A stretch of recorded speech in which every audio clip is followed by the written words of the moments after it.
উৎসবের মেজাজে ভোট চলছে কালীগঞ্জে। তৃণমূল জমানায় রাজ্যে ভোট কার্যত উৎসবে পরিণত হয়েছে।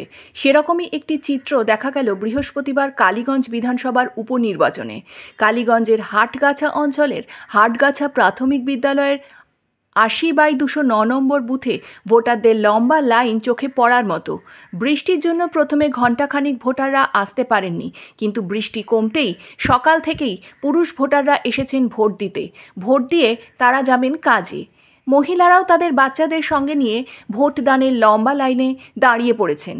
বিরোধীরা যতই অপপ্রচার করুক, বিরোধীদের মুখে কার্যত চুনকালি লেপে ভোটারদের লম্বা লাইন দেখা গেল হাটগাছা প্রাথমিক বিদ্যালয়ে। আমি সবাইকে বলছি, আমরা শুধুমাত্র দুটো রাজনৈতিক দলের বিরুদ্ধে লড়াই করছি না। আমাদের অন্যতম আজকে প্রধান লড়াই হলো এই দুর্যোগপূর্ণ আবহাওয়া। সকাল থেকে বৃষ্টির পরিমাণ খুব বেশি ছিল বলে আমাদের ভোটাররা সেইভাবে এসে ভোট শুরু করতে পারেনি, কিন্তু এখন বৃষ্টি ধরে এসছে। নেতৃত্বের কাছে অলরেডি খবর পাঠানো হয়েছে, তারা যাতে সমস্ত রকম ব্যবস্থা করে দেন, যাতে মানুষ তাদের সর্বোচ্চ অধিকার ভোটাধিকার প্রয়োগ করতে পারে এবং সুস্থভাবে ভোট দিতে পারে।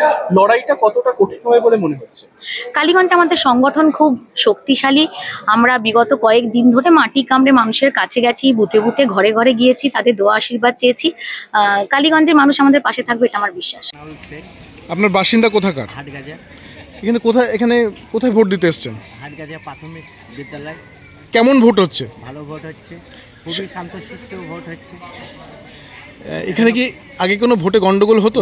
কোনো গন্ডগোল ঝামেলা নেই। কালীগঞ্জ ব্লকের মধ্যে হাটগাছা প্রাথমিক বিদ্যালয়ে সব থেকে শান্তশিষ্ট ভোট। Bureau report, news 824।